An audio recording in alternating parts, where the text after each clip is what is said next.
Hi, welcome to Nancy Jean's Garden, the Nine Candles edition. Da, da, da, da. And for those of you who haven't been through the Nine Candles edition before, we light nine candles. I'll get into the attentions and everything and how to work with that. I'm going to post some stuff before we start this time. You can either light the candles with me when you want, when you watch it, or just follow along with the ceremony as we do it. I want to introduce my guest, Dorothy Morgan. For those of you who do not know Dorothy, Dorothy is a wonderful astrologer who is part of the myth and the legend of how grids got going, because the first blessing I got from my own grid that I never built a grid before, the first blessing I got was the next morning I woke up to an email from Dorothy saying, I'm giving away a free reading. You are a new person in my inbox. Would you like to join? And this is before I was a reader, had any intention of going on YouTube. Trust me. This was in February of 2019. So I've known Dorothy that long, and she's kicked off the candle lighting before, and I'm grateful she's come back again. Didn't scare her off yet. Happy to be here. Happy to be here. And what we're going to do is I'm going to give Dorothy a lot of time at the end. It's her time to talk. She can actually talk anyway during this, but we're going to light the nine candles, and I'm going to show you what we got. We've got nine candles on a pizza stone. And for those of you who didn't hear what happened last time, one of the candle holders burst at the end of the nine candles when I'd walked away and started my desk on fire. So my kids said, you can do nine candles. First, they wanted me to get the little ones that light up electronically. And I said, that's a bit cheesy. So we all agreed that we could go ahead and do this time. And hopefully my table won't burn up. And as you know, if you've been to my nine candles before, I always put stones in the center, and usually I just put one stone and talk about that stone every time. But this time, because it's the solstice, I wanted to kind of create a sunrise in the middle of my in the middle of the candles, and I wanted to create stones and crystals. And I know you always ask me, what's a stone for this? Well, this is a good lineup of stones for the solstice. You have the sunstone in the middle, and the sunstone, the spiritual message of it is to fill your heart with positive energy and good luck. And it was originally found, the first ones were found in Norway. Then this big honker stone right there, that's orange calcite. Balance, release fear and anxiety. And Dorothy put a beautiful slab of orange calcite behind herself. Then we have red tiger's eye. And I know it's because the lighting here, it's a little bit tough to see, but it's a tiger's eye, and it has more red than brown. And red tiger's eye is for passion, energy, and energy simulation. The next stone is an amber, and this is a real amber. Oops, you see how light that sucker is. That's real amber. That is super, super light. It's from the Baltic Sea. That's where it was harvested. And it's petrified, well, it's metamorphized sap from a pine tree. And it simulates for our ancestors. That's why it's there. Red adventuring is here, and it is there to teach you how to act, to take action on the things you're talking about. Then we have red jasper, which is for balance, endurance. It was also the stone of magicians and shamans when they wanted to manifest. And then the last stone we have is carnelian, and it's a very pale carnelian. I know it looks a little orangey, but carnelian that's the kind of red I love in carnelian, but it's a pretty little stone. I didn't mean to insult you, stone. But carnelians mean power of the confidence from grounding yourself. Now you say, okay, why is this? It's the solstice because it's the sunrise, and that's what they used to honor at Stonehenge. All solstices ceremonies in summer solstices do. These are sort of the colors of a sunrise. And okay, now I want to warn you before we start, we're going to do 6 deep breaths. And then contemplate. I want you to contemplate on 2 things. One thing is the thing you're most grateful for today. And it can just be today. It can be for a long time. It can be whatever you want, just to grateful for. And then I also want you to come up with one thought, idea, word, deed, person, whatever, that you can let go of. So we're going to do that when we do our 6 deep breaths. So we're going to breathe in to the count of 6. Breathe out to the count of 6. That's 1. Breathe in 2. Breathe out 2. Breathe in 3. Breathe out 3. Breathe in 4. Breathe out 4. Breathe in 5. Breathe out 5. Breathe in 6. Breathe out 6. And now, whether you know it or not, you have actually changed your mental state from being reactive to being responsive, which will help us when we light these candles to acknowledge our gratitude of this day and the growing light that's coming towards us on the solstice. And we are grateful for. We also want to surrender at this lighting this idea, thought, word, deed in this era of change that we no longer need. We welcome the coming of this new light. We will use the upgraded photonic energy to grow and expand our consciousness. May our energies be utilized for the greatest good. And of course, I get matches that don't want to light. There we go. For the greatest good of all. And now, I turn the table over to Dorothy and I will come back into the screen. Or I guess I'll leave it on the candles. Dorothy, you get to talk. You don't get to look at me. Why not? Hi. Hi, everybody.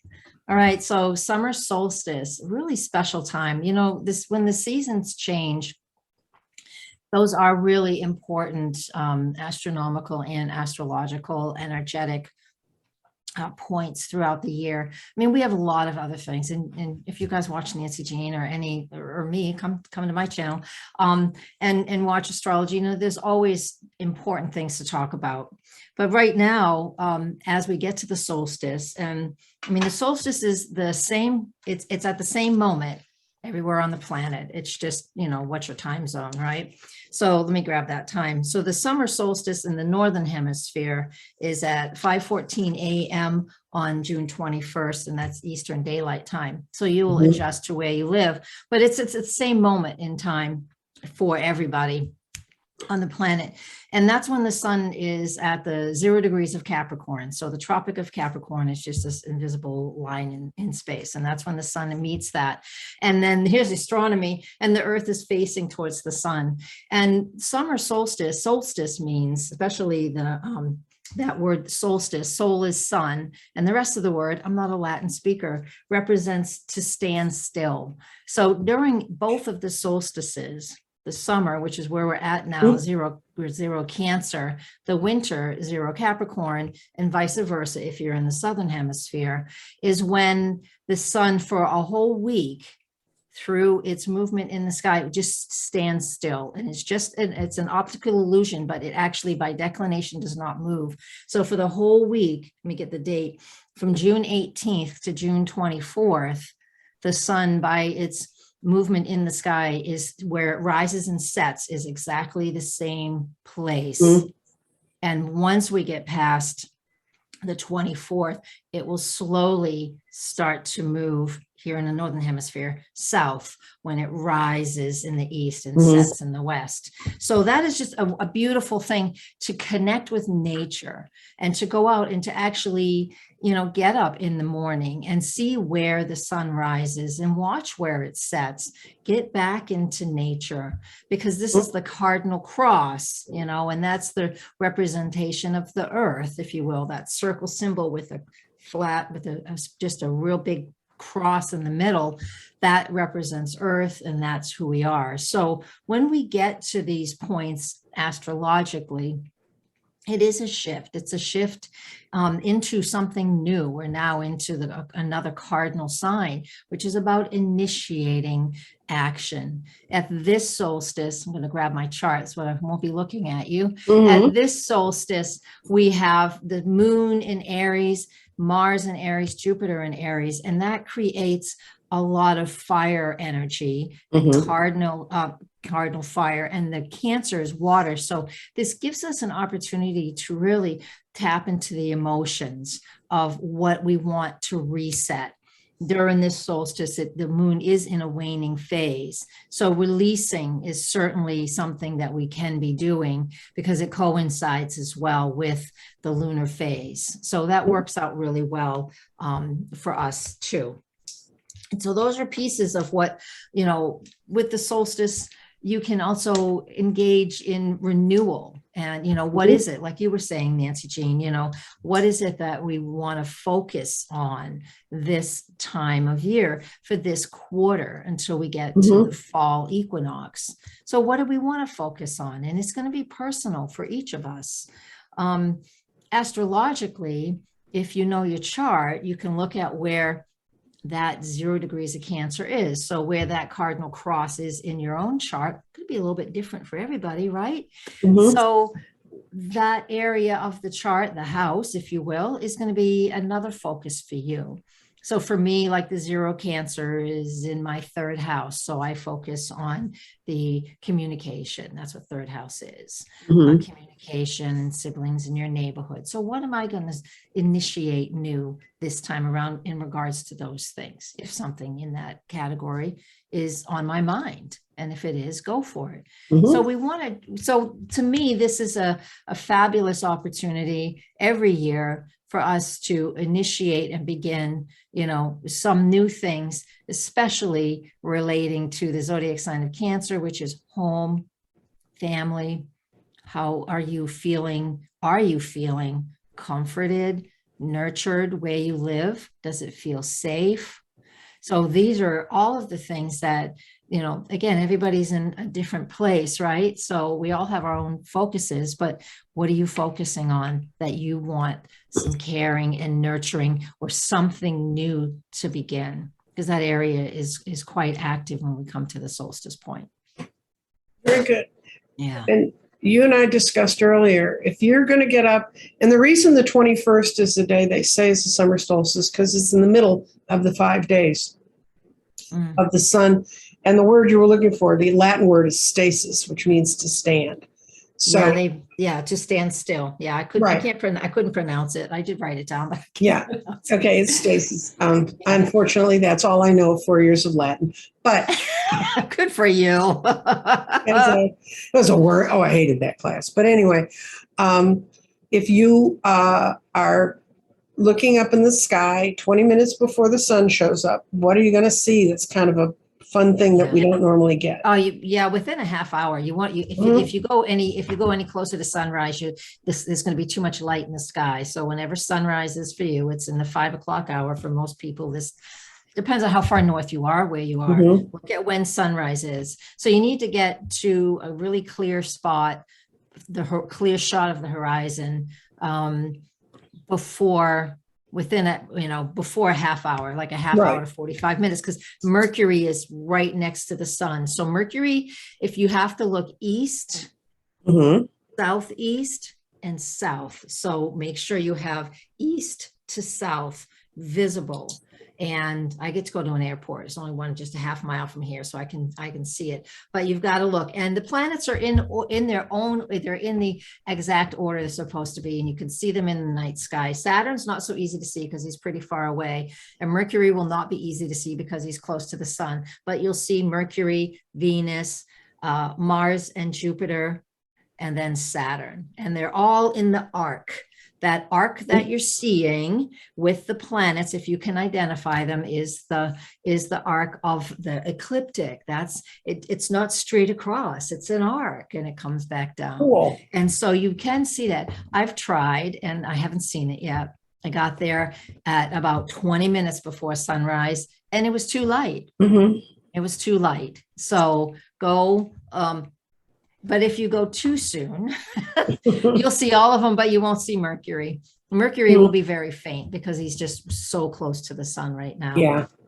And Venus is, and the moon, once the moon gets involved, and the moon will be involved when we get to the solstice. So I would recommend that we just do it anytime you have a clear view right now, because when we get further into the lunar phase, the moon is going to be reflecting the sun, even if it's nighttime, and it will be in a near alignment with the other planets. So you might not be able to see them So it's a beautiful astronomical thing. It's a beautiful way to connect the energy of astrology with astronomy, because they've been one for such a long time. And, some people divided them, but, not all. And so and just like going to see where the sun rises and sets and paying attention to that.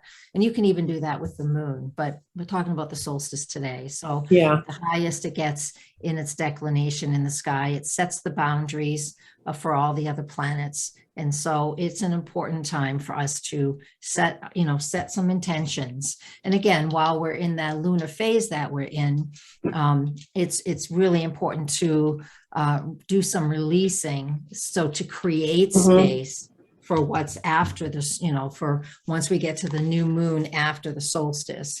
And that new moon after the solstice will be on June 28th. And that will be at 7 degrees of Cancer. And so that is when, if you like, this is how I will do it, because I won't do manifesting things when the lunar phase is waning. It's just my preference. I like to do it when the moon is in the waxing phase. Yes, maybe. Absolutely. Because the moon is as important as the sun. And so I'll wait till after the new moon to do manifesting. I mean, I could put intentions out there, but we're going to have things leave. So if you're open, and I know your listeners are, if you're open to recognizing that you are creating with these energies and with these 9 candles, absolutely. You are creating and putting intentions out there. However, since the lunar phase is what it is during the solstice, we are being open to, oh, well, that left. I wonder why that happened. The last two, spiritually, the last 2 eclipses were, I'm out of here. I mean, they were like the 8 of Cups on steroids. I'm gone. Oh, yeah. And so that's why I put in this particular solstice to what is your thought, idea, person, or deed that you want to be out of your life. Yeah. And that have the potential to improve you. Now, if it moves out and it doesn't improve your life, then you always have the option to let it back in. But I always find letting go is much harder than letting back in. Personally. Good point. Dorothy, she's got her Astro Dice out every Astro day. Dice. Right. Every day, Dorothy, sometimes during the day, does a reading about that day. And these are cool. Explain these. I do. So I'll on my channel, Dorothy Morgan Astrologer, I do the morning, in the morning. I've been posting them at night lately. So for the next day, just whatever the astrology focus is that I'm looking at, whatever I feel I want to talk about for that current day. And I'll even share the screen so you can see the chart I'm looking at, especially for those who are practicing astrology. It gives you a little more insight, because I love to teach astrology. I teach all the time.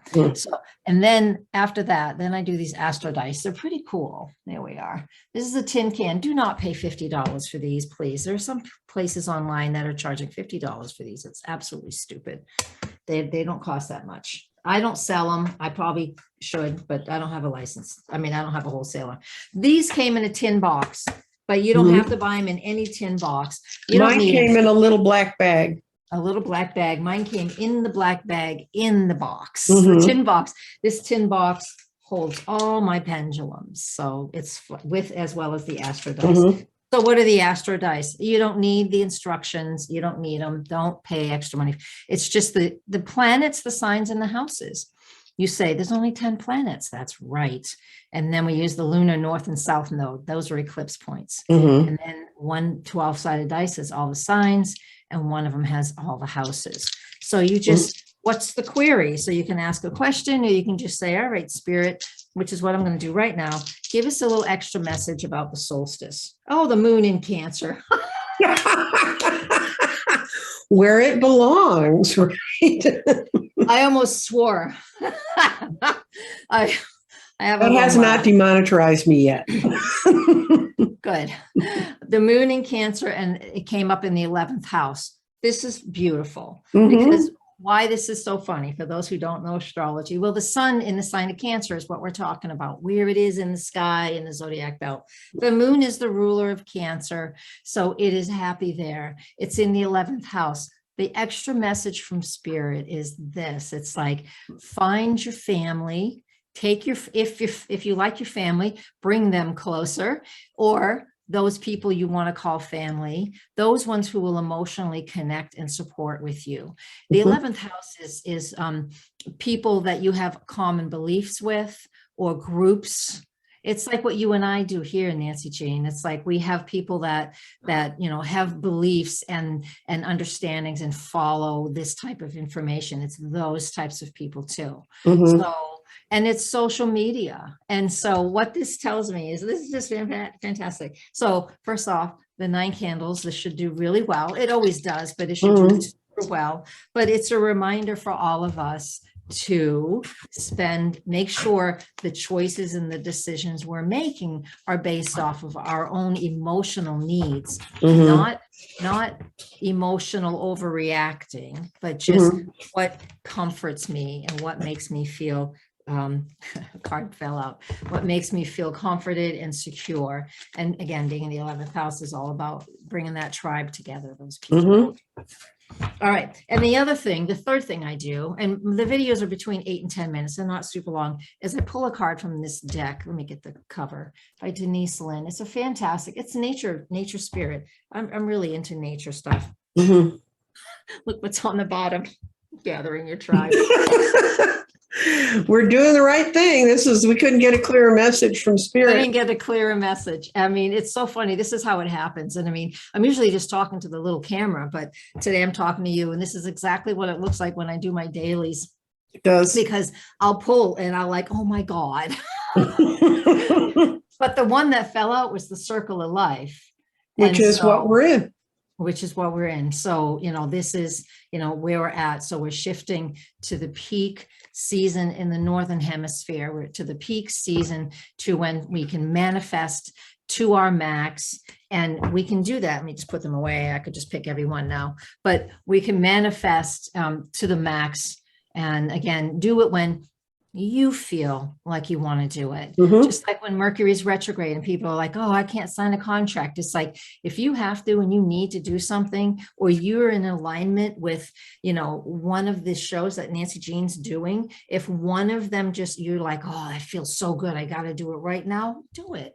You are the ultimate authority as to when you should be doing something. If you feel you want to do something, you do not have to wait for the new moon. Again, I do my things with the new moon. However, I've still done plenty of things during Mercury retrograde, during the lunar phase. I bought a kayak recently. I've been wanting to do it for years. I finally did it. Did it during Mercury. I don't care. I knew I needed it when I wanted it. And I was just like, so it's working out perfectly fine. And a lot of that's knowing your own chart, because we don't have all the same chart. I mean, not everyone has Saturn hitting on them for a year and a half on their sun, and their sun being hit by Uranus. I mean, many of us don't live through that experience. Some of us do. Yeah. And that made Some of us don't. This last Mercury retrograde said, oh, I'm going to bounce on this trampoline too. Get in here. But I really... but it's been a time when I've learned a lot, and then I've had friends just slide through. They never know when Mercury's retrograde. I do have a friend that I would never tell her when Mercury's retrograde, because the phones at her business would always go out, and they would just stop for a day somewhere in there. And she's like, don't tell me. And then she'd call me up on her cell phone and said, are the phones out? Because my phones just went out again. I went, well, yeah. Hey, some people are sensitive to certain things. That's some right. People are not. And, anyway, the lesson from all this is what you saw is basically what Dorothy does every day. Please go join her.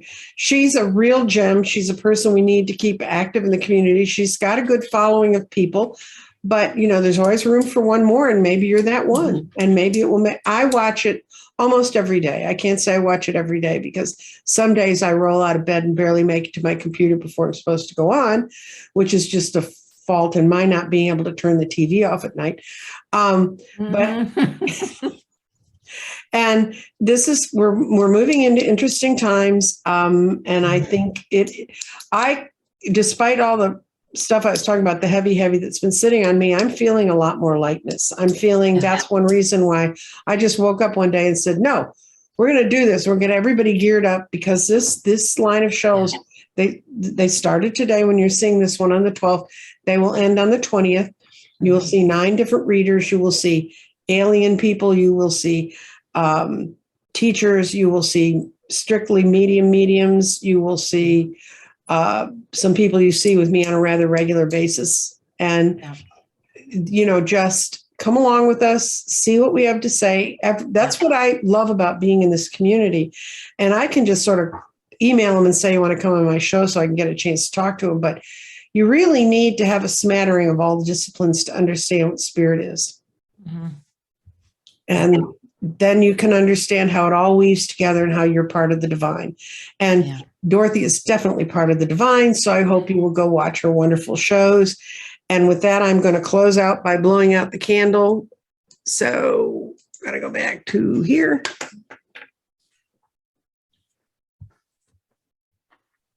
And that's what you should do if you're lighting 9 candles with me, because you need to have 9 at the end to light. So if you leave that burning all day, it won't be here. Anyway, so true. Have a wonderful day. Bye-bye.